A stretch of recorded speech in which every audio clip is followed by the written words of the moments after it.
What's up, audit fans? Welcome back to Amanda Loves to Audit, and today I'm talking about accounting estimates. Now, we do have a new auditing standard for accounting estimates coming in, so I thought it would be a really great time to look at estimates as a topic. Of course, today I'm going to walk through ASA 540, the Australian standard, but that is pretty similar to ISA 540 as well. So let's get into it.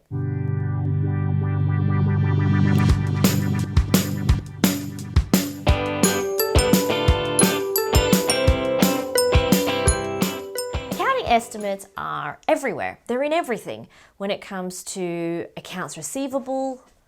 Hello. This is the only way I'm getting a video done at the moment. My days and nights are so full of work related to COVID at the moment, so this is the only way I can manage to get a video done. Audit Junior and Audit Senior are watching a movie, and hopefully I can do this all as quickly as possible. Now, accounting estimates are everywhere. They're now in revenue recognition. Now, normally I don't go through the explanatory material of a standard, but this time I will, because A1, and I'm going to start with this, gives us lots of different examples, and it includes things like inventory obsolescence, depreciation. A table doesn't go, "Hi, I've been depreciated for $20 this month." Instead, we have to estimate it based on a whole lot of information. Valuation of assets, of financial instruments, outcome of pending litigation, and we might remember there that our pending litigation could be a contingent liability, valuation of insurance contracts, warranty obligations if stuff needs to be repaired. Remember, you're going to have that prediction in that liability, employee entitlement, employee retirement benefits and liabilities, share-based payments, and one of the big kickers, fair value of assets or liabilities acquired in a business combination. So there are lots of areas, and it's increasing the number of areas where we're looking at estimates for accounting. So it's going to be really important to evaluate your accounting estimates and audit them quite closely and with a lot of professional skepticism. So let's look a bit further into the standard. Here in ASA 540, there's some key features, and this is really interesting here because they actually say that one of the reasons why they worked really hard on revising ASA 540 was because there's evolving risk due to accounting estimates. We know that as the amount of accounting estimates as a proportion of the financial statements grows, the greater the risk is. We need to also consider the quality for accounting estimates and improved professional skepticism. And we're going to talk about the MAD profile in relation to that, or the MAD rules, and then making sure that we realize public interest benefits through improved communication and transparency. So we're talking more about how are estimates made, not just let's trust management and let's trust the auditor, also more discussion about what the auditors are doing as well as what management are doing. Of course, this standard conforms with ISA 540. There were two big standards released last year, ISA ASA 315 and ISA ASA 540. Those are the two big blockbuster ones that we're going to see really come into play this year in 2020. As always, the beginning starts with the scope. What is this about? It's related to, no surprise here, accounting estimates and related disclosures. So it's not just the number, it's also the disclosures in accordance with the relevant AASB or IFRS. It also talks about here at the beginning the nature of accounting estimates. They vary widely in nature and are required to be made by management when the monetary amount cannot be observed. So remember how I mentioned before when you make a sale. It's pretty easy. You see the good go out and you see the cash come in.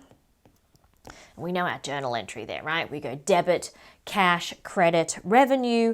But where there's none of that observation, we need to rely on estimates. And this is what this standard focuses on. Now you'll notice here that there's some sections now on key concepts. All right, and you'll notice that it also links through to 315 and 330, which are the standards about identifying risk. And you'll actually see a little bit further on that we're going to repeat some of the instructions of 315 and 330, but within the accounting estimates context. There's some definitions, but remember how I said that parts of the standard might come up again, or 315 might come up again. Look at this one, risk assessment and procedures. When obtaining an understanding of the entity and its environment, including internal controls, I shall obtain an understanding of the following matters related to, and this is where it says, the entity's accounting estimates. Now, 315 covers the entire client, but here in 330 we're saying make sure, they're doubling down to make sure that you understand that you need to understand the entity, its business processes, its risks, its internal controls, specifically around accounting estimates. And when we turn the page, what you'll notice is that a lot of this material here about the entity and its environment, the internal controls, all specifically relates to accounting estimates, all right? Information about the financial reporting framework for the accounting estimates, regulatory factors for the accounting estimates, the nature of the estimates and the disclosures.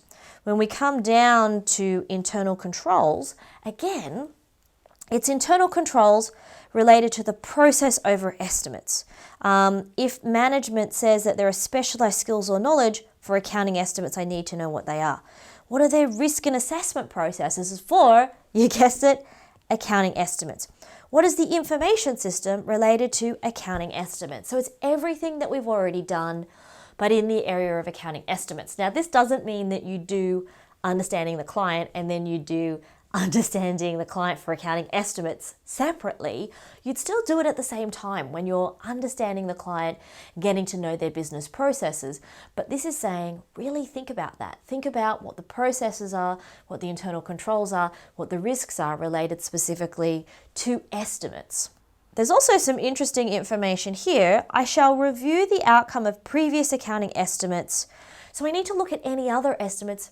How were they put together? What did we do last time? I should make sure that I look at the characteristic of the estimate in determining the nature and the extent of the review. So a small immaterial estimate probably wouldn't have as much detailed time and effort in all this investigation than a very large and complex estimate. Now, I should also check whether the engagement team, the audit team, requires specialist skills or knowledge. All right, so this one here is referring to the audit team.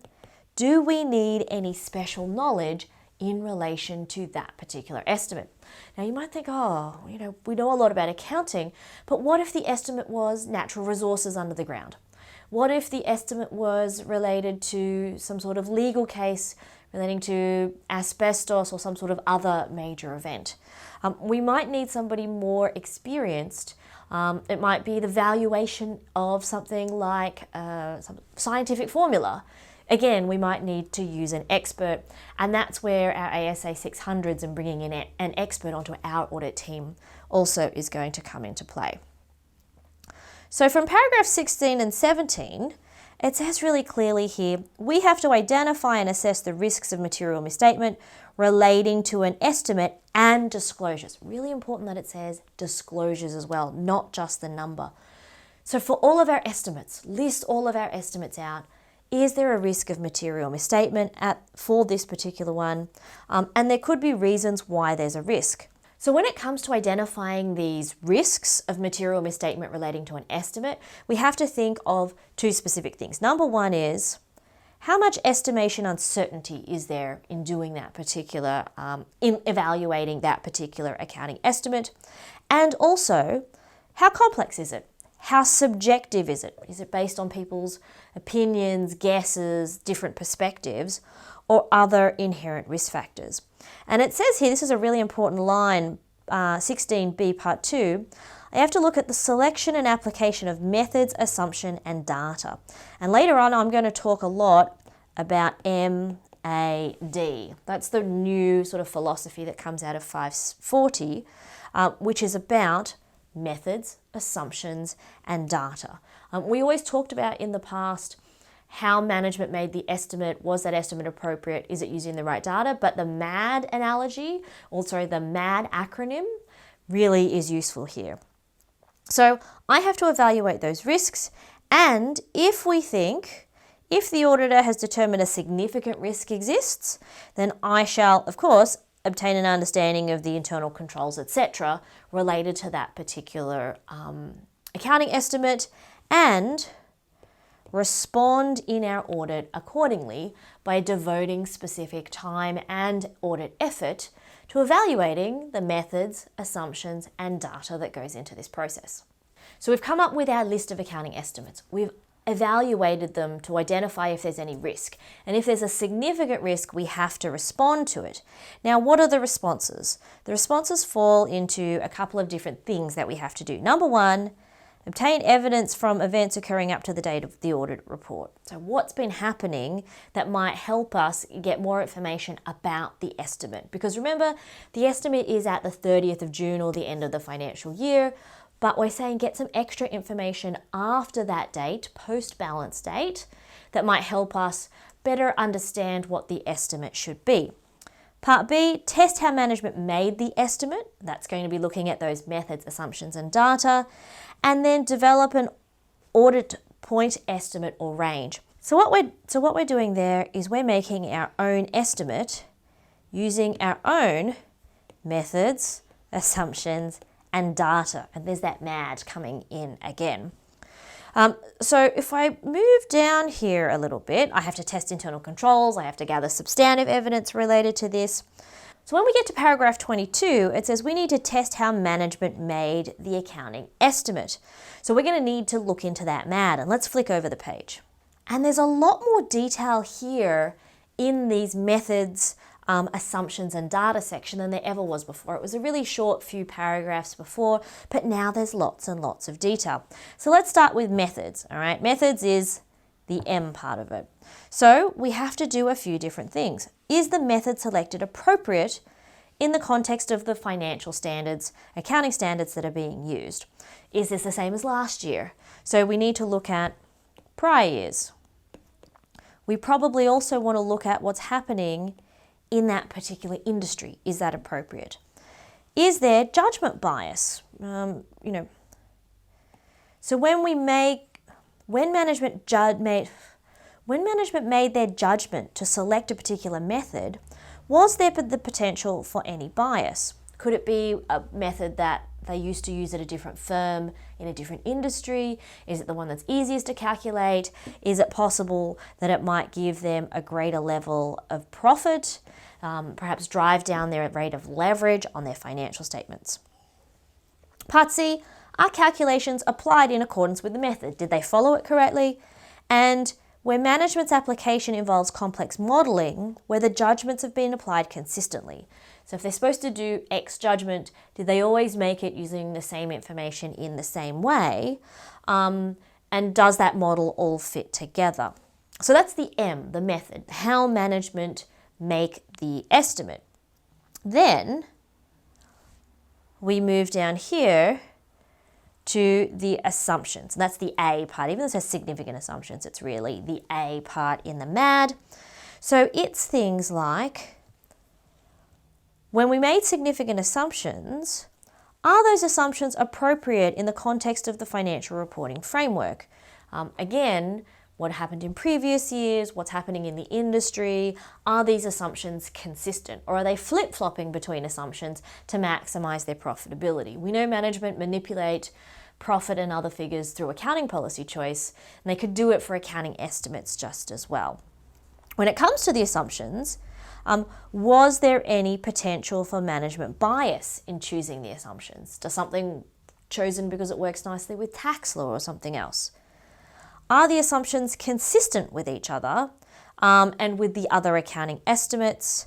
Now, sometimes the estimate commits management to a certain course of action. They make an estimate about something happening in the future, and that means they're going to have to do certain tasks. So we have to also evaluate whether management is carrying out any courses of action that the estimate indicates they would.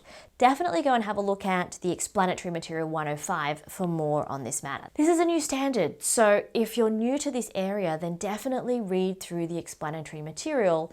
There's lots of useful information in there, but I just don't have time to go through it all in this particular video, but it's nice and clear-cut and easy for students to read. So we've done methods, we've done assumptions, now we're going to look at data. And this is an interesting one because of the area of accounting analytics and data analytics. Accounting is data analytics, really. So to be able to use the methods and the assumptions, there's going to need to be data. So again, it's the same types of questions. Is the data appropriate with the accounting standards? Were there judgments in selecting the data that could represent bias? Is the data relevant and reliable? And has it been appropriately understood or interpreted by management? Because remember, sometimes you can get data to say anything, tell any sort of story. Have they made the right inferences? Are they analysing the data in a way that is actually appropriate? So, management typically will have to make a point estimate and disclosures. They can't just say, oh, look, I'm going to include a number that's a range. I have to make a point estimate. So we need to go through their methods, their assumptions, their data, and see if we redid it, if we went and we re-performed their estimate, do we get the same information? Is there any room for estimation uncertainty? And did they make any disclosures in relation to that estimation uncertainty?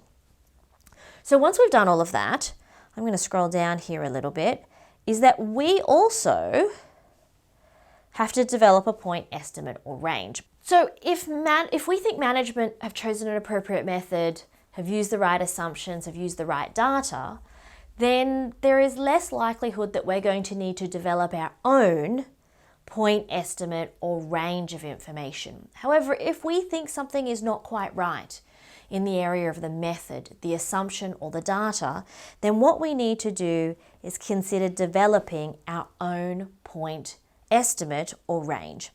Okay, so regardless of whether we use management or the auditor's own methods, assumptions, or data, I need to assess, do our numbers match up? Because if we think management are doing something really inappropriate, we need to give the audit committee an appropriate number that we think is true and fair, is free from material misstatement for this particular estimate. Now that's always difficult because estimates are making assumptions and using a specific method. And so we have to be really strong on our reason why we think management's method might not be appropriate, why we think their assumptions might not be appropriate, or why we think their data isn't appropriate either. It could be one of those, or all three of those, or some combination of those. So the very last thing that we need to do is consider the disclosures related to the accounting estimates. We need to make sure that not only have they got the method, the assumptions and the data correct, but we also need to make sure the disclosures are correct, because remember, we're not just checking the amount, but we also need to check the notes. Thank you. Are you done? Please don't touch the light. Now, because we may have identified specific risks of misstatement as significant risks, then we have to apply ASA 330. So we have to respond to them, we have to make sure that we've addressed the risk at the assertion level, and then we also have to make sure that we've got sufficient and appropriate evidence. Of course, we need to make sure that if we do have estimates, we gain written representations, that's this section here. We communicate with the audit committee and that we document our work appropriately, because remember, that documentation is going to save us if things ever go wrong. Thanks everyone for coming along and investigating new ISA ASA 540 with me. Remember, it all comes down to methods, assumptions, and data, and making sure that we understand those things when we're evaluating any estimate, especially those estimates that we perceive have a significant risk of material misstatement. Thanks for watching, and of course, as always, if you haven't already, please consider subscribing. I'd always appreciate a thumbs up, and there are plenty more audit videos on my channel and also on the Amanda Loves to Audit free study guide that's available on my website. Thanks for watching, and I'll see you next time. Out you go. I want that. No, you don't get to draw. Where's my pew pew? Pew pew, you don't get the pew pew. Where's my pew pew? I don't know, maybe you left it outside. No. Can you please go out back to the movie? No. Please. Okay. Thank you, honey. And we have my pew pew back. But you have to go. Okay. Careful of the cords. Close the door, please.